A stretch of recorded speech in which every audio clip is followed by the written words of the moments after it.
تکسیوان گپ میزن خواهر کجا تو میشه؟ خواهر چوب. چرا این خواهر چوب است؟ شما بگوین چرا این خواهر چوب است؟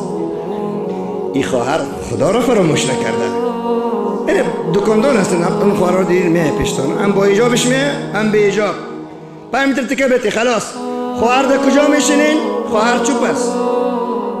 خواهر 5 متر گفتی؟ خب گفت که 5 متر دیگه. بله. خواهر چند تا کریمی دندان کار است؟ 2 دانه کار است. خواهر او روز دیگه تو نامده بودی؟ خواهر چوب است. خواهر بوی عطر نمیته. خواهر سخن شیرین برات نمیگه. میدانی گویا دختری عمری فاروق آمده. میدانی آقای دکاندار، آقای دریور، آقای استاد دانشگاه، آقای دکتر، حتی آقای ملا، من از ما هم میایم. ملا صاحب، مفتی صاحب یک سوال میخوای ازت بکنه. تو چنان هیبت را به جان این خواهر میبینی که تو سکوت میکنی از هیبت این دختر اسلام. با خبر شاگرد بیبی عایشه است، فکرت میگی.